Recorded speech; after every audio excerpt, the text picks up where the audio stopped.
N'ayez pas peur de devenir égoïste. Dans cette vidéo, je vais vous parler de l'aidant familial, mais également d'amour, de père, d'enfant, de sclérose en plaques. Alors, on rembobine, on commence par le début. Quand on est enfant, on cherche de l'amour de ses parents. On veut être aimé par sa mère, par son père.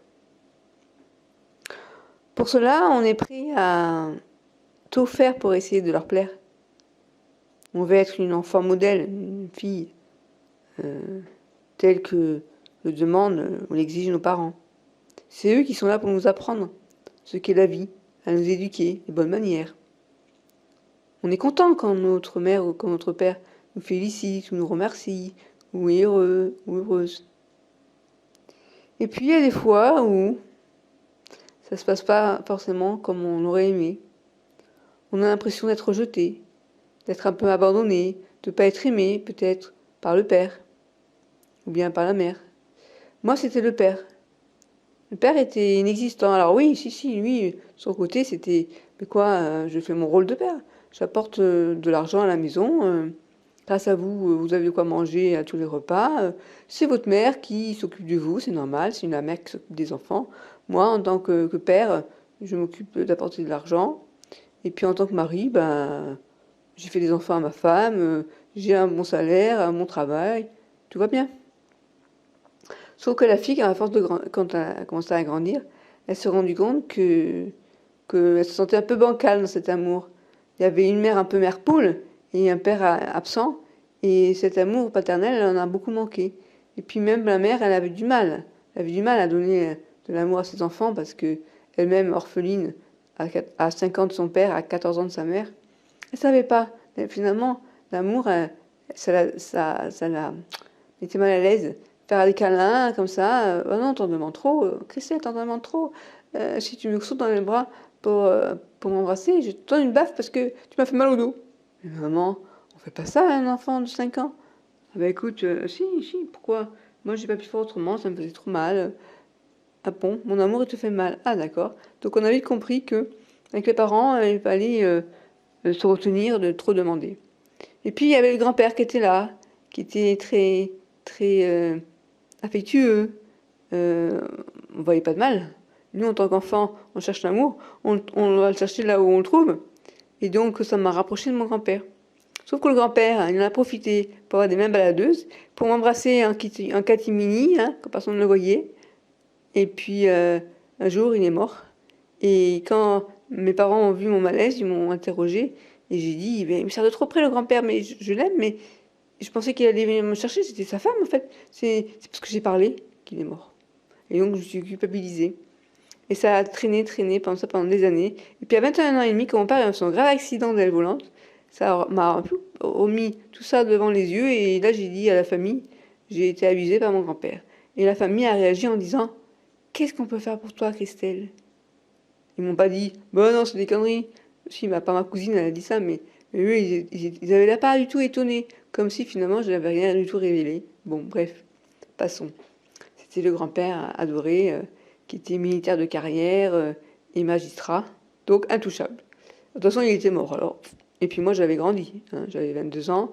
J'ai rencontré Ludovic qui m'a apporté beaucoup d'affection, beaucoup d'amour. Sauf que bah, du coup, moi, cet amour, il m'a fait peur. Je me suis dit, ça cache quelque chose, quelqu'un qui veut donner son amour, oh, c'est pas possible. Donc, je lui dis, stop, on arrête là, j'ai trop peur qu'un jour tu m'abandonnes, comme ça s'est fait avec mon grand-père. En fait, j'avais dit ça, bien sûr, mais c'est ce que j'ai ressenti, je pense. Et donc, j'ai mis un terme à notre relation. Et finalement, je suis restée chez papa, chez maman. Et puis, mon papa, il a fallu s'en occuper, c'est-à-dire prendre soin de lui. Ma mère, elle n'a pas voulu se séparer de lui. Donc, du coup, ben, moi, j'ai aidé ma mère au départ. En aidant mon père, j'ai aidé ma mère. Puis petit à petit, forcément, la relation avec mon père a changé. Parce qu'il y a un moment donné où, quand j'avais 16, 17 ans, je me disais, enfin, je me disais pas, j'étais très mal. Je me souviens un jour, je m'étais réveillée en pleurs. Ma mère qui m'avait dit, qu'est-ce qui t'arrive, Christelle? Papa, il m'aime pas. Mais si, il t'aime. Mais non, il m'aime pas. Maintenant, il me reproche ce qui s'est passé avec grand-père. Il pense que c'est moi qui suis allée le chercher, quoi.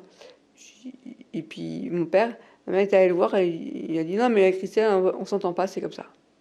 Ah, d'accord. Donc en fait, c'était vrai ce que je pensais, quoi. Puis à un moment donné, je lui avais posé la question, c'était quoi, un an à peu près avant qu'il ait son accident. Je lui avais dit, papa, c'est quoi trois choses importantes dans ta vie? Il m'a dit, d'abord Dieu, deuxièmement mon travail, troisièmement ma passion pour l'aile volante. Ah, et ta femme, tes enfants, tu t'en fous, quoi. Et donc j'avais été très mal. Et à cette période-là, je me souviens, j'étais hésitante entre je le tue ou moi je me tue. C'est plus possible. J'étais tellement mal. Et puis finalement, bah, il s'est lui-même, euh, j'allais dire suicidé indirectement, c'était un peu ça, quoi. Et il s'est loupé en aile volante et il a eu un grave accident. Il est resté 3 semaines dans le coma. À ce moment-là, moi j'avoue que au niveau de mes sentiments, de mes ressentis, c'était bon, enfin, il va clamser ou pas? C'était un peu ça, je lui dis, mais il faut qu'il se décide là. Il se réveille ou pas, mais il faut qu'il se décide. Parce qu'au bout de 15 jours, 3 semaines, on commençait franchement c'était dur au niveau émotion, quoi. Et puis il s'est réveillé. D'abord un seul œil, ça fait bizarre quand on voit un seul œil bleu qui se réveille, bref. Et puis voilà, après le centre d'éducation, après avoir été en réanimation, puis après il a fallu le récupérer. Et puis pendant des années, on s'est occupé de lui, ma mère et moi. Et puis après, ça a été moi qui suis tombée malade, dépression, phobie sociale. Et puis j'ai repris mes études. Et là, on m'a pensé que je m'en étais sortie. Et donc, et puis à ce moment-là, la stérose en plaques a fait son apparition. Enfin, son apparition. Elle s'est réveillée au grand jour. En 2007, on m'a diagnostiqué la sclérose en plaques rémitante, alors qu'elle était déjà en train de passer en phase progressive, je pense. Et puis en 2015, ma mère a déclaré la SLA. Elle en est décédée quelques mois plus tard, début 2016. Et puis à sa mort, je me suis occupée de mon père pendant 3 ans. Et puis en janvier 2019, son état a empiré et les docteurs m'ont dit vous ne pouvez plus vous occuper de lui, il faut qu'il aille en maison de retraite. Et depuis, il est en maison de retraite. Et là, ce matin, je suis allée le voir en me disant bon, je vais lui proposer un déjeuner avec moi pour Noël. En sachant que j'ai fait la même offre à mon frère de Montpellier. J'ai 2 frères, l'un qui est en Australie, qui est parti vivre très loin parce qu'il ne voulait pas s'occuper ni de sa sœur malade, ni de son père handicapé, enfin bref, il s'est occupé, il a aidé ma mère, faut dire. Et ça a été difficile pour lui, je reconnais. Et je n'ai aucun jugement sur son choix. Il a décidé de partir, au moins c'était clair, il a dit, quoi. Alors que celui qui est à Montpellier, bah, il est moins présent, je pense, à la limite, alors qu'il est à Montpellier. Bref, donc je ne compte pas sur mes frères. Et j'ai invité mon frère avec sa famille, avec sa femme et sa fille, en me disant est-ce que vous voulez qu'on fête Noël ensemble? Écoute, je te tiens au courant. Et puis ben ça fait 8 jours, j'attends toujours une réponse. Super. Et puis hier c'était l'anniversaire de ma nièce, j'ai envoyé un colis et pas de merci pour l'instant. Donc en fait je suis un peu écœurée quoi par la famille, enfin ou ce qu'il en reste. Bon, donc tout ça pour en revenir à ce matin, je suis allée voir mon père et puis à un moment donné, je lui ai demandé papa, ça te dirait que je t'invite à midi le 25 pour Noël, que tu déjeunes avec moi? Ah oui, oui, oui, oui, oui, oui. Et puis là, mais à condition que Géraldine, donc Géraldine c'est l'une de mes aides de vie, soit là et qu'elle fasse à manger. Ah bah ça fait plaisir pour moi, dis donc. Bon, enfin, il peut pas s'empêcher de draguer les jeunes femmes qui sont à côté. C'est extrêmement désagréable pour moi parce que je le connais, mon père. Ça, c'est beaucoup à cause de l'accident.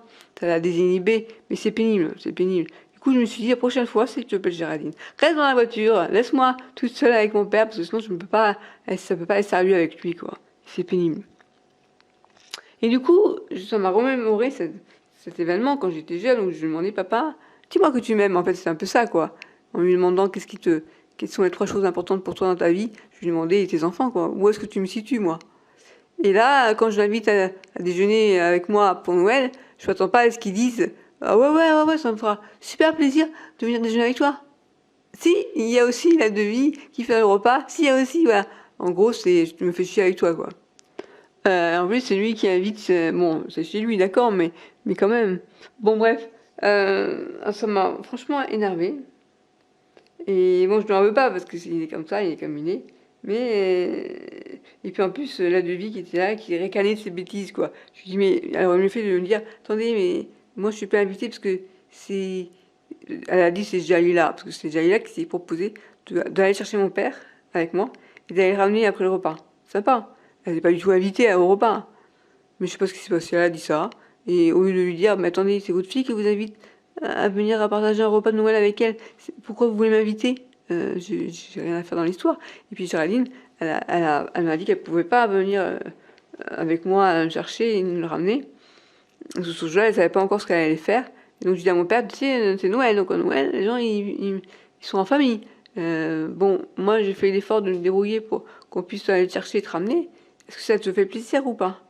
Et au final, il m'a pas répondu. Il était en train de faire l'imbécile. Vous avez de jolies cuisses, ah, je vous aime. Je dis, papa, s'il te plaît, sois sérieux un peu. Et voilà, donc, et ça, c'est vraiment agaçant.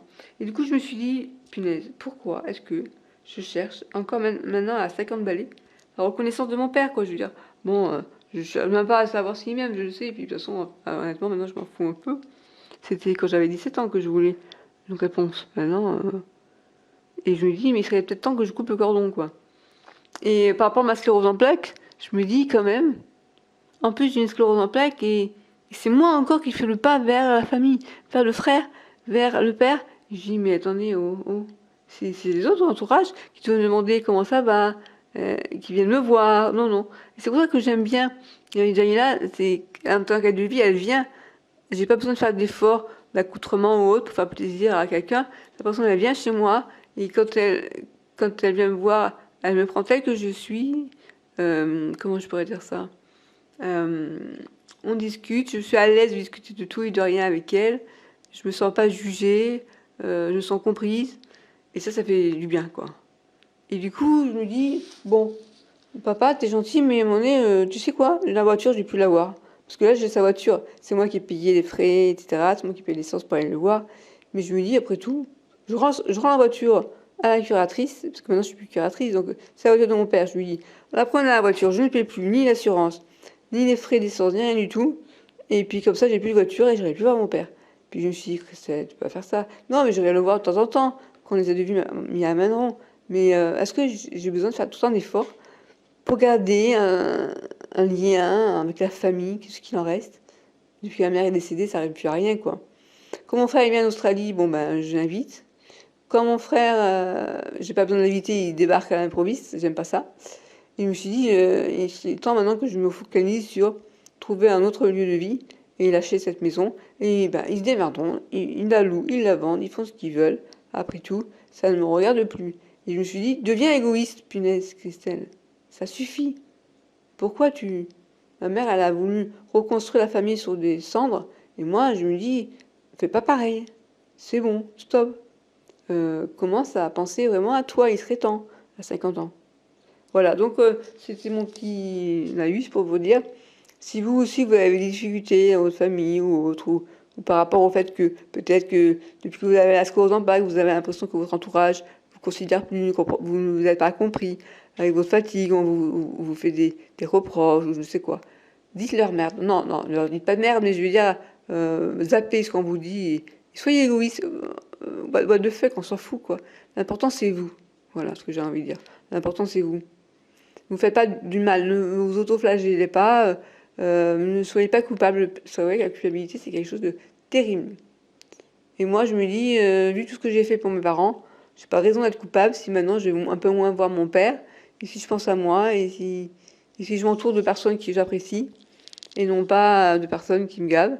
Là, par exemple, j'ai l'ancienne aide de vie Véro que j'ai fait partir pour faute. Elle m'envoie au prud'homme. Eh ben, on va au prud'homme. Elle me demande 3 000 euros plus.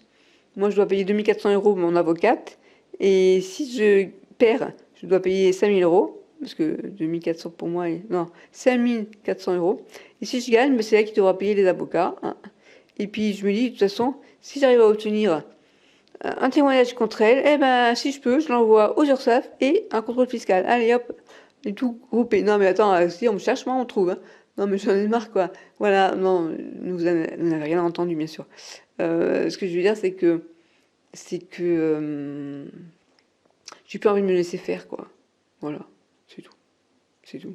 Donc, en tout cas, je regrette rien parce que cette aide de vie, elle était stressante. Oh, c'était pas possible. En fait, elle vous imposait son mode de vie, quoi. Ah, non, mais la machine, il faut faire comme ça, elle peut faire comme ça. Et puis, de toute façon, les choses, ça sert à rien de laver par terre. C'est propre chez toi. Et alors, pourquoi tu sors le balai espagnol pour laver par terre si tu dis que c'est propre. Sois cohérente avec toi-même, quoi. Bref, c'était une méga prise de tête à chaque fois avec elle. Donc elle est partie, je suis pas mécontente de ça. Voilà. Donc, en tant que sclérose en plaques, excusez-moi, en tant que personne qui est atteinte de sclérose en plaques, vous êtes, enfin, tout vous est permis. Non, je dis qu'est-ce que je dis? Ce que je veux dire par là, c'est que n'ayez pas honte d'avoir la sclérose en plaques. Ne soyez pas là en vous disant ah, excusez-moi, je vous laisse, soit c'est mon frère qui m'appelle. Allô? Allô, Christelle? Oui, Oui, c'est Anna. oui, bonjour, tu vas bien? Oui, c'était pour te remercier pour le cadeau, parce que du coup, en fait, ce qui s'est passé, c'est que... Est-ce que j'ai une question à te poser? Est-ce que ça te dit de venir prendre un repas de Noël avec moi mercredi 25 décembre à la maison? Ah oui, Ah ouais. C'est ce que je voulais te poser comme question. à condition que tout soit invité. Que je sois invitée. Mais c'est pas moi en fait qui suis invitée, c'est Jalila. Jalila, elle est invitée.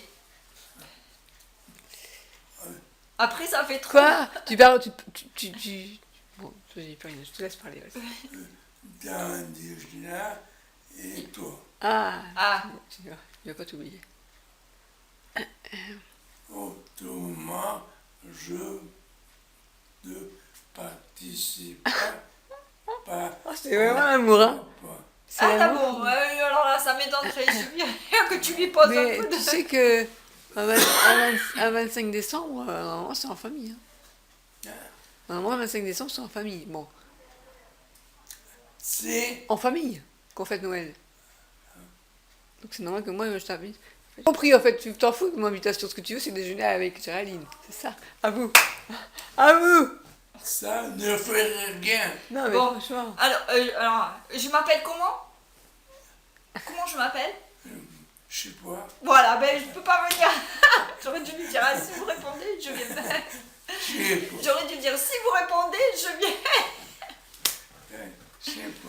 Vous savez pas. Aïe, aïe, aïe, aïe. Bon aïe, alors, aïe. et du coup, vous allez venir, vous êtes pour le repas, ça vous dit? Oui.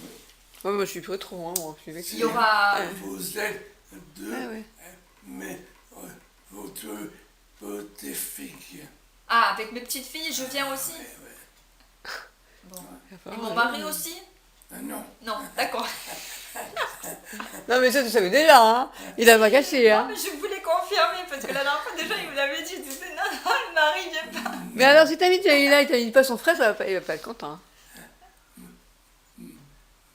Votre mari, oui. Ah, Ouais. il y a un petit mieux, là. D'accord. C'est bien. C'est bien. Il commence à faire des compromis. Il se dit, bon, il faut faire un petit compromis, sinon, elle verra jamais. Bon, et moi là-dedans. Bon, et vous voulez manger quoi? Si vous devez... Du foie gras, Du foie gras, de la langouste. de la langouste. Mais moi, je pense que j'ai pas invité quelqu'un sur Noël, finalement. Peu importe ça. Du foie gras et de la langouste. Bon, enfin, il dit tout ce qu'il aime. Après, on Ah fait oui. le choix. C'est ça. Quoi d'autre Qu'est-ce qu'il Dinde au marron. Ou alors plutôt un chapon. Le gratin Non. dauphinois. Chapon, c'est moins... Le gratin dauphinois, on faisait ça d'habitude.